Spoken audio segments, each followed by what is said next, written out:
Olá, estamos aqui no FIA Diálogos Abimed, no evento do Welcome Saúde. Eu vou conversar agora com Rafael Arantes, Rafael da DASA, né? Relações Governamentais da DASA. Tive um prazer de encontrá-lo aqui e ele está trabalhando muito nesses desafios relacionados aí a olhar a perspectiva da governança, governo e tudo mais, sobre o olhar privado, né? Como que você vê, Rafael, o futuro aí da saúde no Brasil? Quais são os desafios que a gente tem no futuro da saúde do Brasil? Professor, prazer reencontrá-lo aqui nesse evento. É prazer falar com todos vocês. Com relação a que eu vejo de sustentabilidade do setor de saúde, passa necessariamente pelos debates, pelas decisões que a gente tem, tanto no Ministério da Saúde, até alguma coisa relacionada com a economia, no Ministério da Fazenda, mas principalmente hoje o Congresso Nacional, algumas agências reguladoras. E o que eu percebo é que hoje existe um diálogo muito melhor, menos setorizado, entre os grandes agentes que compõem o setor de saúde. E aí quando eu digo grandes agentes, eu me refiro à indústria farmacêutica que, né, que traz a inovação, seja para acelerar a cura das doenças, tratamentos crônicos ou para não deixar que as pessoas fiquem doentes. A parte de laboratórios, que hoje é onde eu trabalho, que é fundamental para o diagnóstico de uma população que hoje, tem uma dinâmica diferente quando a gente olha em pirâmide etária, então é cada vez mais fundamental.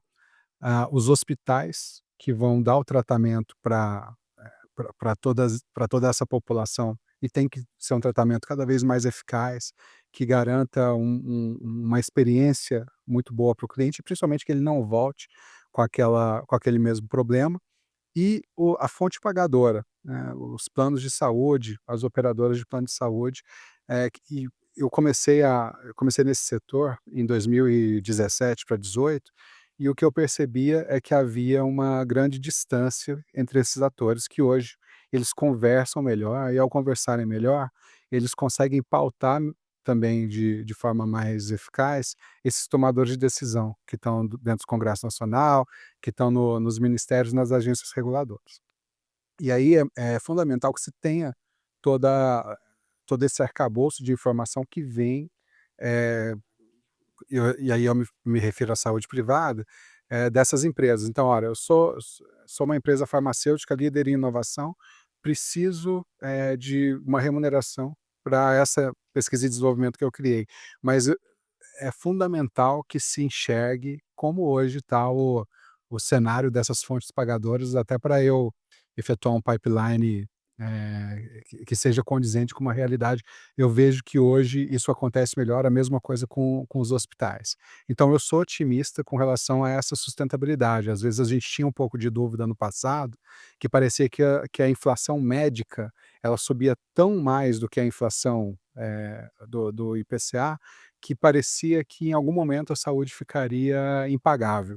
E hoje eu olho para isso com mais otimismo, e quem no final, vai receber essa consequência positiva é justamente o paciente, né. Uhum. Inclusive quando eu trabalhei os meus anos na United Health Group, tinha uma máxima muito interessante que eu trago aqui também, que todos têm que se juntar para a saúde funcionar melhor para Hum. todo mundo, porque em algum momento eu vou precisar, você vai precisar, a nossa família vai, e quando a gente precisar, o sistema de saúde ele precisa funcionar melhor. Isso passa necessariamente por uma regulação equilibrada e por uma sustentabilidade dessa fonte pagadora e de todos esses agentes que giram em torno do setor de saúde. Tá, você então apontou que há uma maior convergência agora, aparentemente, que é uma dúvida que eu teria.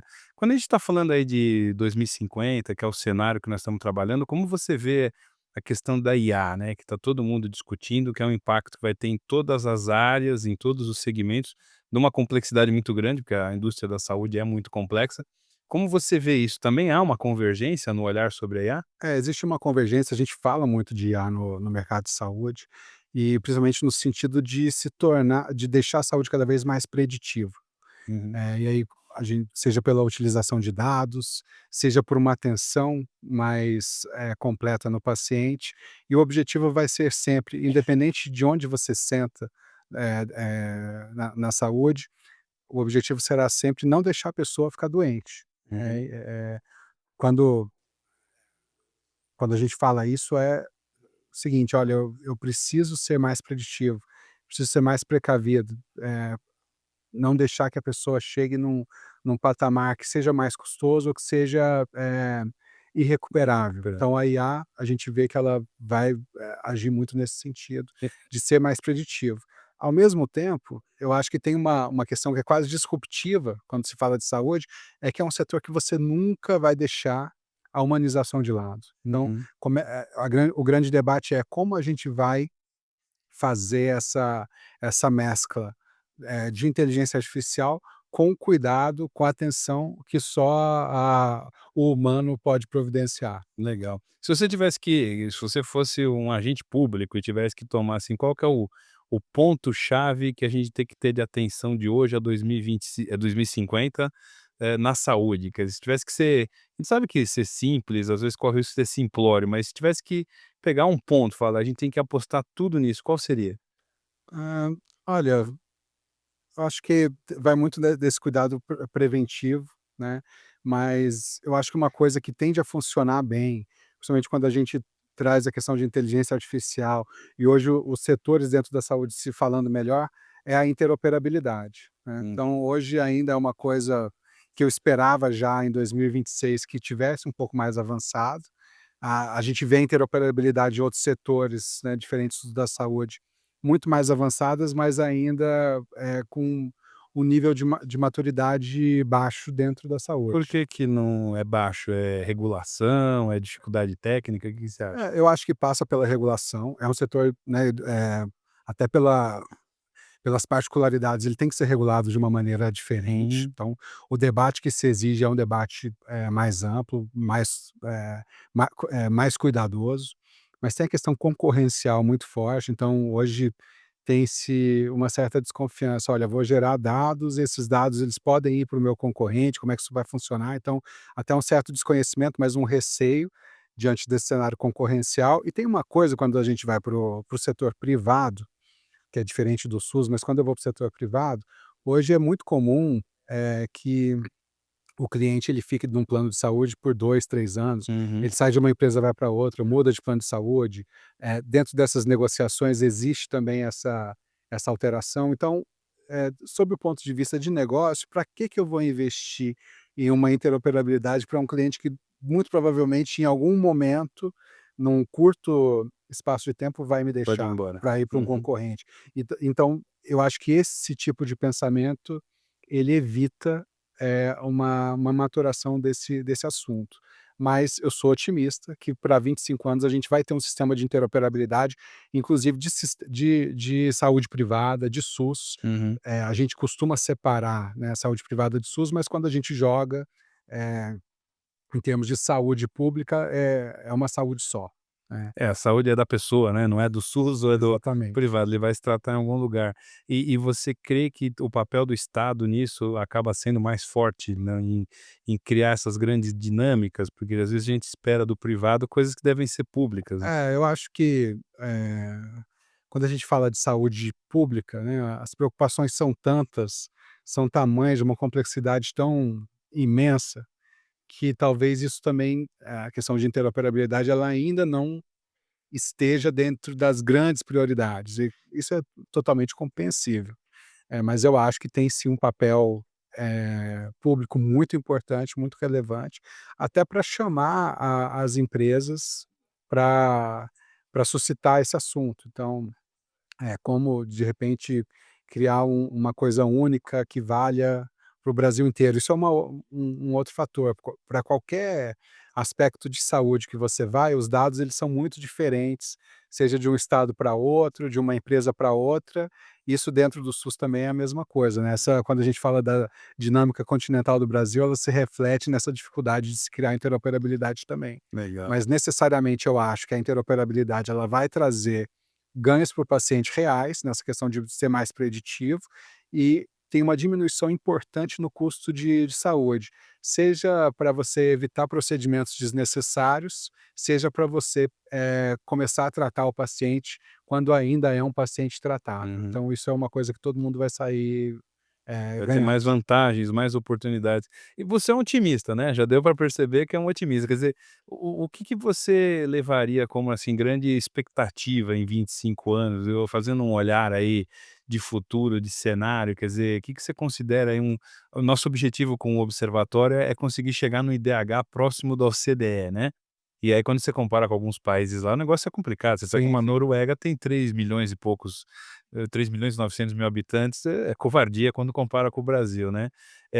Qual que é a seu olhar em termos de colocar toda essa massa de pessoas para dentro, ou você conseguir você acha que a gente tem aí um caminho único ou como que você vê essa rota para a gente chegar no IDH mais próximo? Quer dizer, quais seriam 2 ou 3 passos, você fala assim, você falou da interoperabilidade, que é importantíssimo, mas teria mais alguma coisa em relação a essa parte de governo, governança, entes, né, o que que você acha que poderia melhorar para ou que não tivesse na tecnologia, e sim no comportamento dos agentes que ajudaria a chegar numa saúde melhor? Eu acho que o caminho no Brasil ele não é único, né, Uhum. a gente tinha muito esse tipo de debate na época da Covid. Aí você: "Ah, porque a Nova Zelândia, que era o grande benchmark, ela está fazendo tal coisa, por que que o Brasil não faz a mesma coisa?" Porque a Nova Zelândia, como você falou, é um país muito Uma pequeno, ilha, né? uma ilha, a dimensão territorial, a realidade é muito diferente, então, o caminho no Brasil não é único. A gente tem regiões aqui que nós dispomos de hospitais, de laboratórios superiores até, aos desses países do IDH que você está trazendo, enquanto outros a gente tem ainda problemas da Idade Média. Hum, Então o caminho ele tem que ser observado respeitando esse tipo de particularidade. Então eu acho que passa muito, aí no universo de 25 anos a gente vai ver, evoluções, eu acho que isso é um aspecto fatal que a gente vai encontrar, que é, por exemplo, maior índice de saneamento, que isso traz, qualidade melhoras preventiva, né? significativas para a medicina preventiva, né, e isso talvez é dentro de um cenário brasileiro que poucos de nós, a gente sabe que existe, mas a gente não está lá para verificar no dia a dia. E aí, enquanto isso, pra esse outro tipo de saúde que é um pouco mais elitizada dentro do país, a gente já vai falar, eu acho que dessa junção de inteligência emocional com inteligência artificial, mas também no cuidado preventivo. Mas a resposta para melhorar a saúde, para chegar no IDH, eh, mais próximo talvez desses 10 mais, eu acho que passa muito por esse cuidado com essa população que hoje ainda enfrenta esses problemas, Desafios básicos. problemas muito básicos, Uhum. né, e ao falar de problemas básicos, a gente fala que é o que realmente vai impactar em expectativa de vida, é o que, compromete aspectos econômicos, aspectos educacionais, porque se essa pessoa não está bem de saúde, ela não consegue trabalhar, Uhum. ela não consegue estudar, e isso tem um efeito cascata, para o país como um todo. Então, respondendo a sua pergunta, não vejo um caminho único, a gente tem divergências muito significativas no tratamento de saúde, e para cada uma delas a gente, tem que olhar de uma maneira diferente. Então vai ser não é uma mesma reação, uma mesma resposta para todo É mundo, tudo. de jeito nenhum. Pra gente encerrar com uma mensagem sua, você tem alguma sugestão, talvez numa palavra, numa frase, que você diria para todos esses agentes que você tem interagido? Qual seria uma sugestão de ação, né, o que você precisa fazer, né, que se você tivesse no lugar deles, se assumisse a saúde do Brasil, o que você sugeriria para todos Olha, eles? eu sempre, a gente faz em retrospectiva, sempre foi uma reclamação, um ponto de atenção e um ponto de pessimismo à saúde no Brasil. Todo mundo que foi tratar de saúde fala: "Ah, o nível é muito baixo, não tem solução", e que a gente verifica na nossa realidade é que houve sim uma melhora.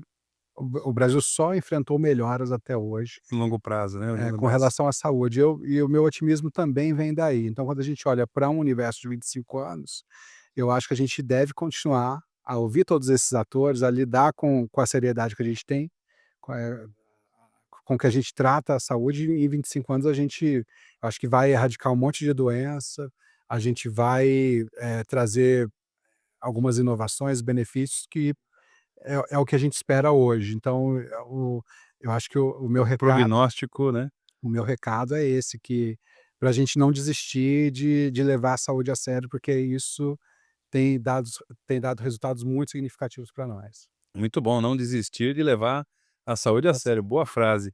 Muito obrigado, estou aqui com o Rafael Arantes, Relações Governamentais da DASA, um grande prazer, né, já Obrigado, esteve conosco, professor. nossa, foi meu aluno, né, mas a Exatamente. gente era muito contemporâneo. Mas é excelente ter alguém assim, que dá essa visão, eu diria até externa e interna, né, do processo e nos ajuda a compreender aí como que o setor e os desafios que a gente tem para 2025. Muito obrigado, viu, Muito Rafael? obrigado, que eu agradeço. Muito obrigado.